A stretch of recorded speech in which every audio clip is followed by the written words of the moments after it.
Magandang gabi po sa inyong lahat. So, magandang gabi, Malabon, Bulacan, at Mekawayan. Kasama na Mapulang Lupa. At salamat sa Panginoon dahil tayo po ay binigyan ng pagkakataon na tayo po ay pakapag-service po dito. At wag po kayong mag-alala dahil binigyan po tayo ng tawag dito, ng kapahintulutan ng hepe ng ating pulis dyan sa tawag dito, sa pulo na tayo po ay pinapayagang mag-gather. Ano po? So, kanina ay binanggit ko po ang isa sa dahilan kung bakit kami po ay mag-prayer meeting. Ang isang dahilan dahil gusto rin namin kayong ipanalangin. Dahil sila po yung mga frontliner po sa ngayon at sila yung dapat po nating ipanalangin at maging yung mga health worker po natin. Ano po? So ngayong gabi, hindi ho tayo parang pakatagal dahil napakabilis ng oras. Dahil alas 8 po, kailangan nasa bahay na tayong lahat. So ang paalala ko bilang pastor, kayo po ay maging masunurin sa ibinibigay na deklarasyon ng ating Pangulo at mga nanunungkulan sa ating baryo. Sumunod po tayo kung ano po yung kanilang sinasabi para po ito sa ating ikabubuting lahat. Sa mga miyembro, ingat po at dobling ingat po ang inyong gawin. So tayo po natin tumayo at tayo po ay dumako sa pag-aaral ng salita ng Diyos. So, Matthew chapter 6.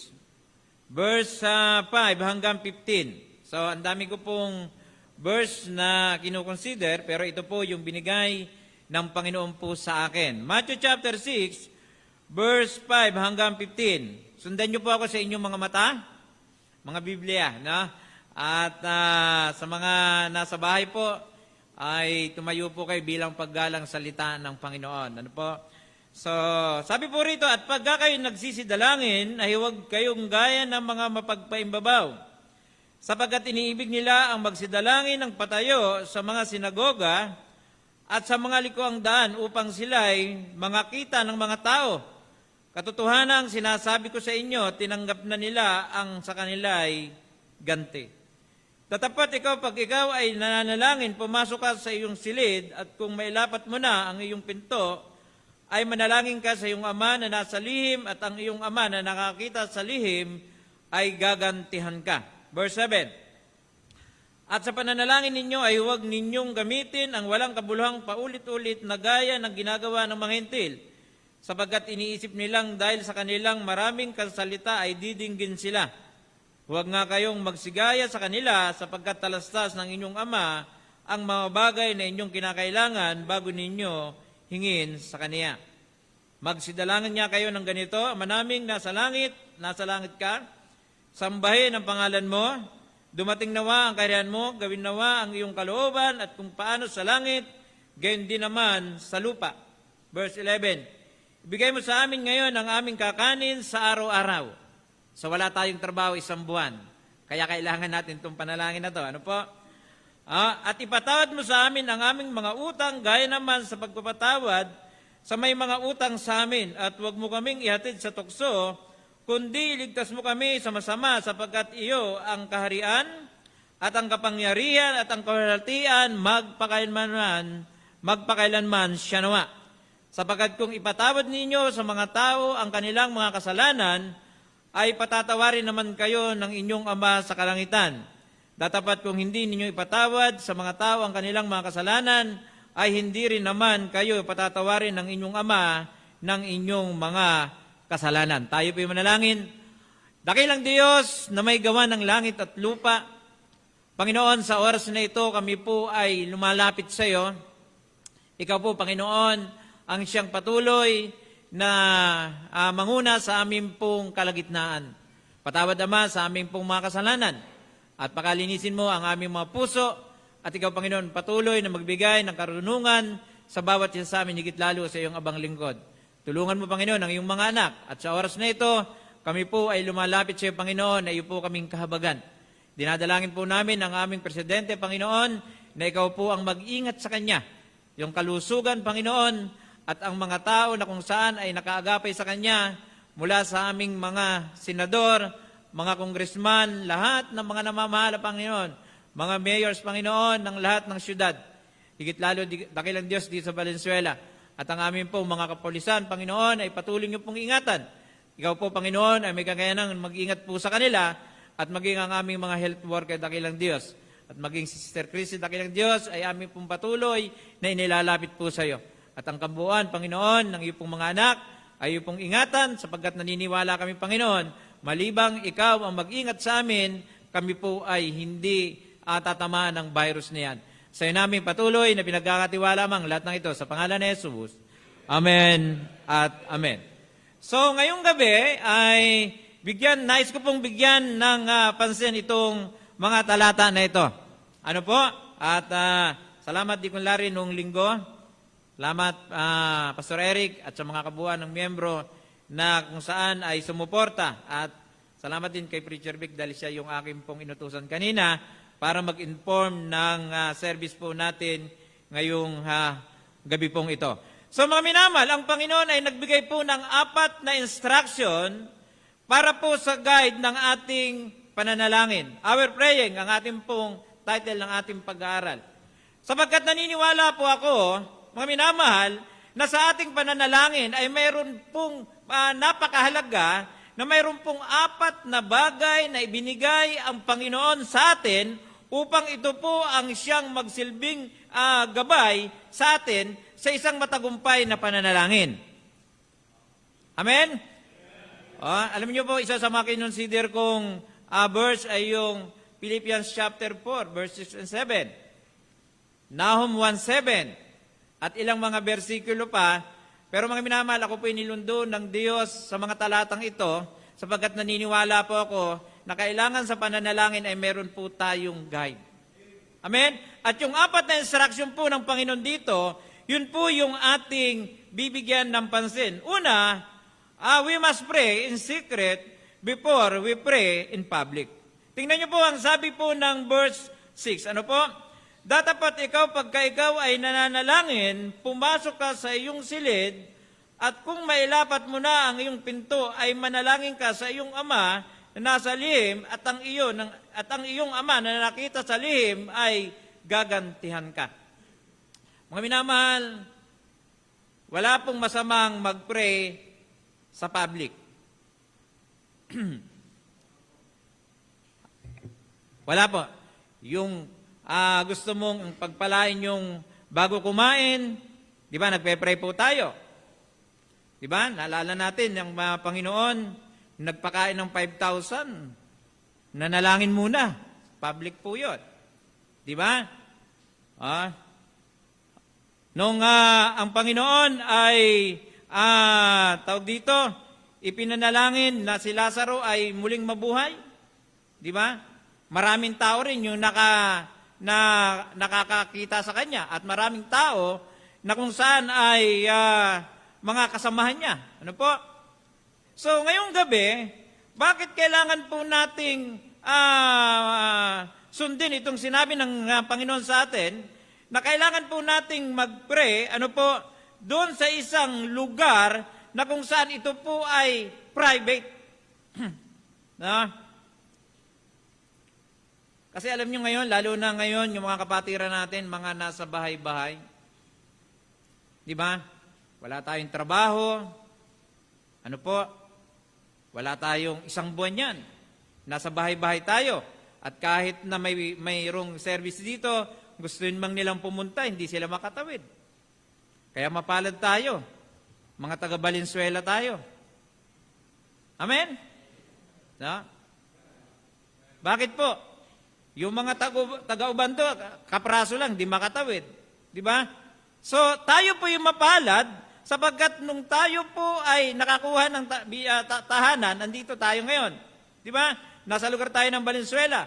So, hindi natin sinasabi na yung mga kapatid natin gusto nilang ganyan sila, nasa bahay sila. Mga minamahal, ako po yung naniniwala na yung mga tao na yan, na yung buhay na ay ginugol na sa gawain ng Panginoon, napakahirap para sa kanila na sila po ay naka-stay sa bahay. Alam niyo po, nung linggo, nung kami po ay hindi napunta rito, alam niyo na, pagdating ng linggo, talagang pumupunta tayo ng Sambales. Alam niyo yung pa ako, gustong lumakad ng gano'n pinipigil. Ngayon lang, yung kamayan, sa totoo, ang hirap, parang hindi tayo magkakakilala. Di ba? Parang mga isnabero yung bawat isa. Pero salamat sa Panginoon, mga minamahal, sapagkat binigyan tayo ng pagkakataon, na kung saan sa kabila ng nasa ganito tayong sitwasyon, ay binigyan tayo ng pagkakataon na makatawag pa rin sa Panginoon. At kung tayo po ay nasa bahay na, ang aking pong panawagan ay huwag nating ubusin o gugulin yung ating oras sa panonood na lang ng television o for cellphone na lang yung ating gagawin, bagkus sa panahon na ito ay kailangan nating manalangin sapagkat ito yung panahon na kailangan humingi tayo ng kahabagan sa Panginoon sapagkat itong virus na to, mga minamahal, naniniwala ako na hindi po biro ito. Diba? At alam niyo mga kapatid,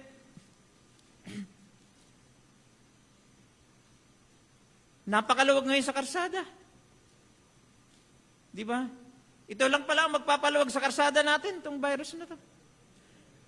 Napansin nyo? Di ba? So ano po ang ibig kong sabihin? Sabi ng Panginoon dito sa verse 6, di ba? Sabi niya, dapat pag ikaw ay nananalangin, pumasok ka sa iyong silid.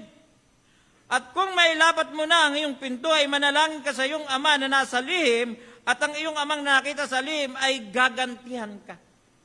So may pagkakataon tayong mag-pray sa ating mga bahay-bahay ngayon. Huwag nating sayangin yung oras na ibinigay sa atin ng Panginoon upang ang Diyos sa ating buhay, mga minamahal, ay magkaroon tayo ng panahon sa Kanya. Di ba? Ang tao kasi ay sa totoo lang, wala nang karamihan, busy-busy po tayo . No? Kami nga ngayon sa bahay namin, nagkikita-kita kami mag-aama. Sila John Paul, dati pag alis namin, tulog si John Paul. Pagbalik namin, wala na si John Paul. Pero ngayon, nagkikita-kita po kami. No? Alam niyo po, minsan, may purpose ang Diyos . Tama? May purpose po ang Panginoon. So, hindi po masamang manalangin sa public, sa maraming tao. Pero mga minamahal, kung tayo po ay hindi nananalangin, sa private mga minamahal, at tayo pagdating po sa publiko o sa mga public na lugar, ay nagpe-pray tayo, hindi po maganda yan. Ibig sabihin po yan, parang kapaimbabawan po yan. Tama? Mas maganda, may pagkakataon tayo, mag-pray tayo, sarado natin yung pintuan, manalangin tayo, at gawin natin itong pagkakataon para maging makabuluhan yung oras natin na imligay sa atin ng Panginoon. So, napakabilis ng oras. So, pangalawa, we must pray in secret before we pray in public. Pangalawa, we must pray sincerely. Amen? Kaya nga natuwa ko kanina sinabi ni Pastor Eric, yung mga miyembro nating mga nasa bahay-bahay, hello? Pag umawit, nakatayo rin. Nakapambihis din ng pananambahan. Salamat sa Panginoon. Di ba? Salamat sa Panginoon sapagkat hindi nyo ginawang mababaw na kayo'y nasa bahay tapos yung inyong pagsamba ay mababaw, kundi pinahalagahan nyo. Kaya salamat sa Panginoon. So we must pray sincerely.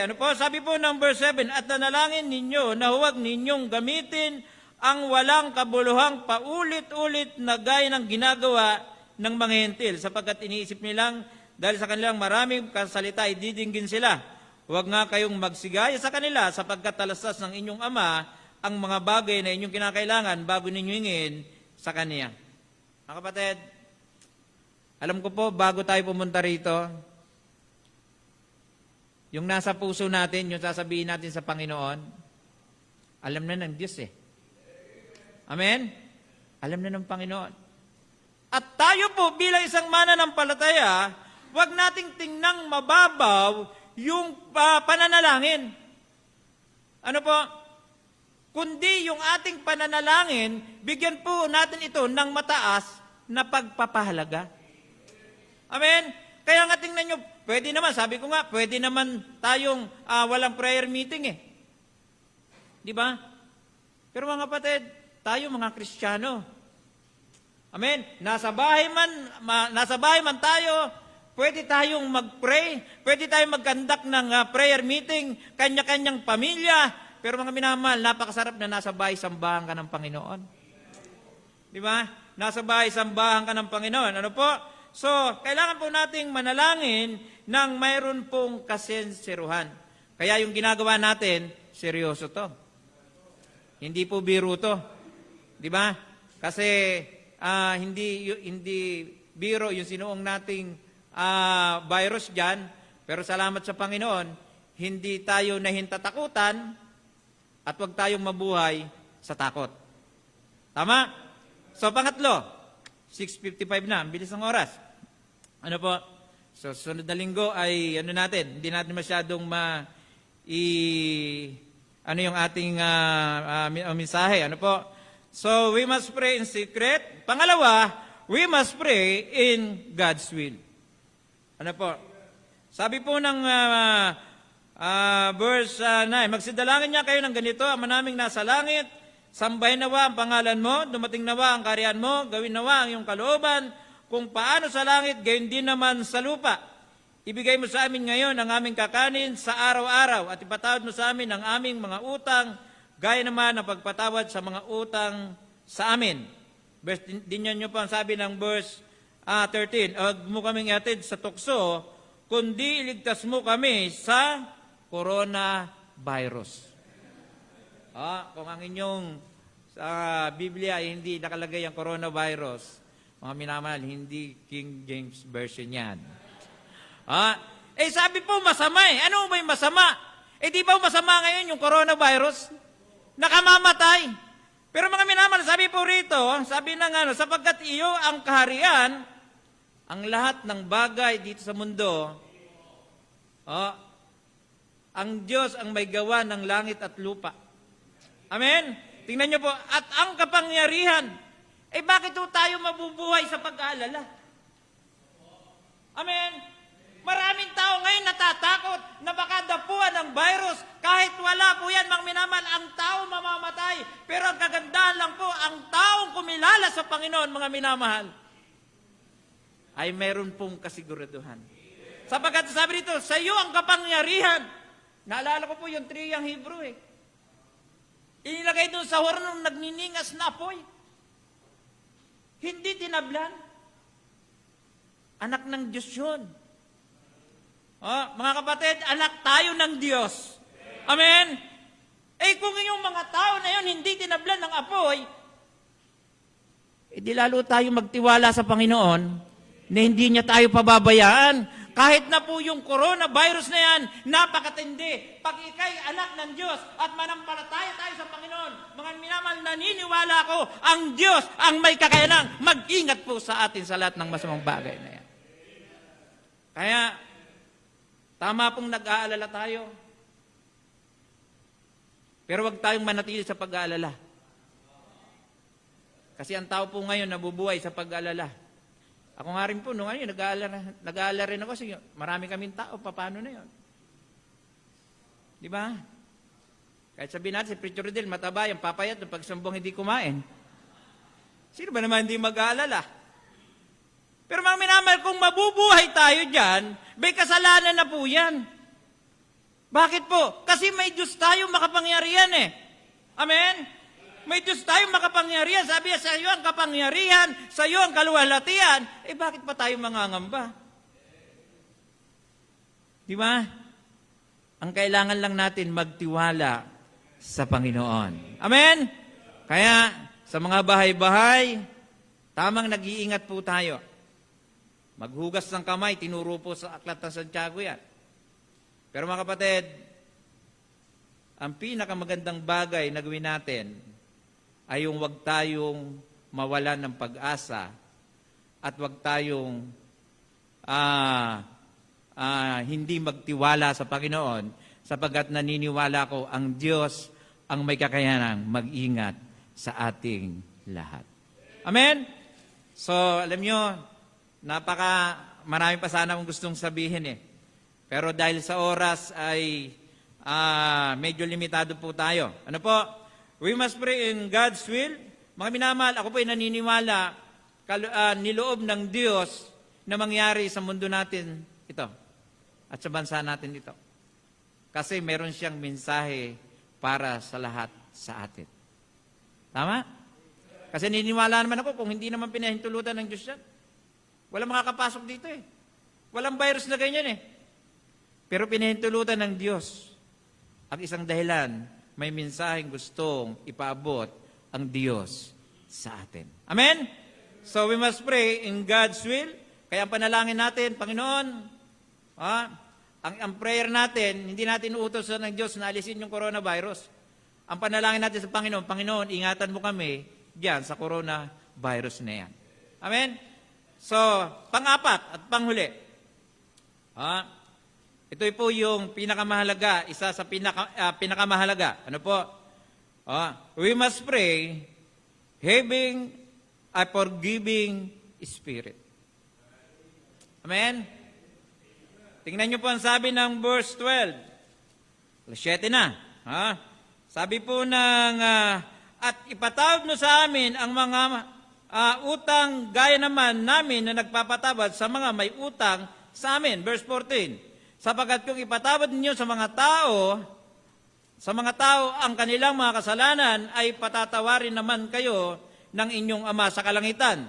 Datapat kung hindi ninyo ipatawad sa mga tao ang kanilang mga kasalanan, ay hindi rin naman kayo patatawarin ng inyong Ama ng inyong mga kasalanan. Ako po'y naniniwala, ang isang purpose po ng panalangin para mag-glorify ang pangalan ng Panginoon. Tama? Pero alam niyo mga kapatid, paano mag-glorify ang Panginoon kung meron tayong espiritu na hindi marunong magpatawad?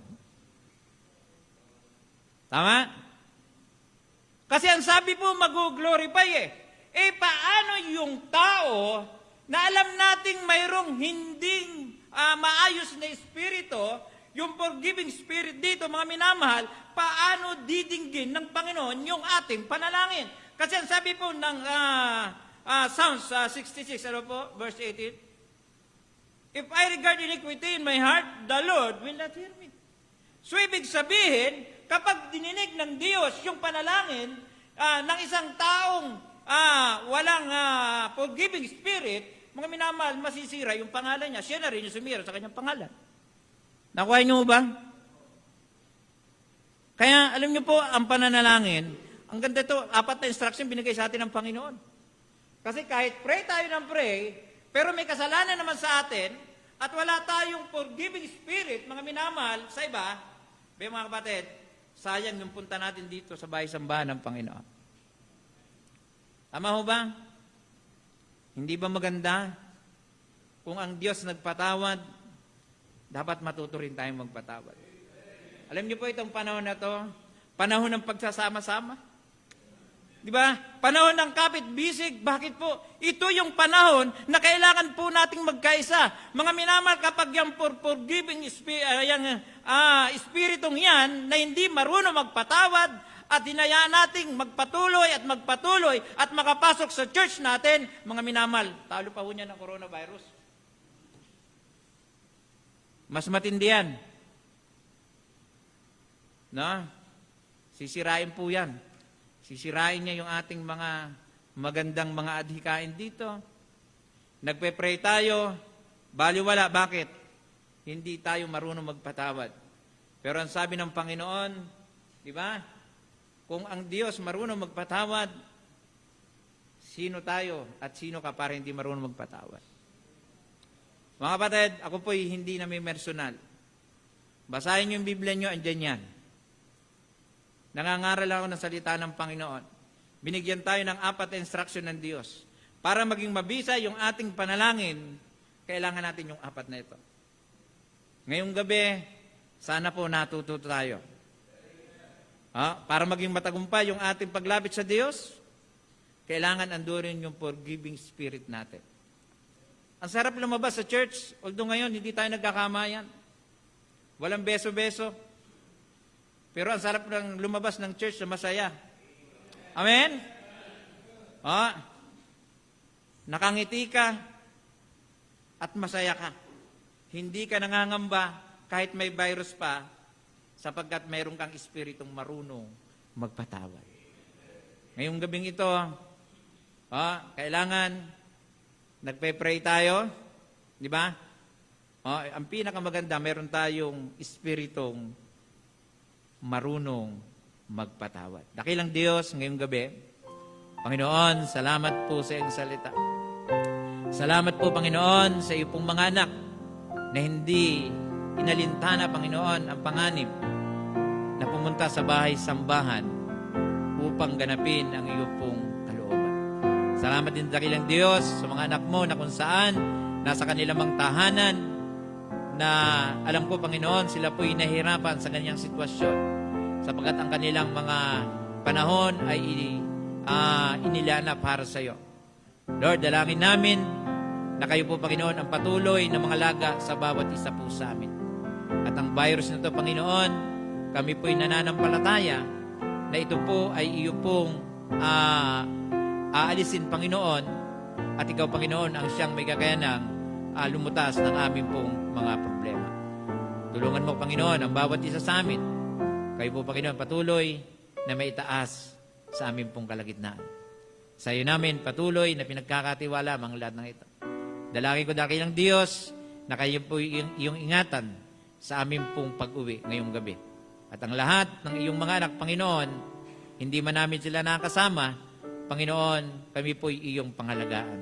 Sapagkat pinangahawakan namin dakilang Diyos na malibang ikaw ang mag-ingat sa amin, Panginoon, ay magiging save kami sa lahat ng virus na amin pong kinakarap.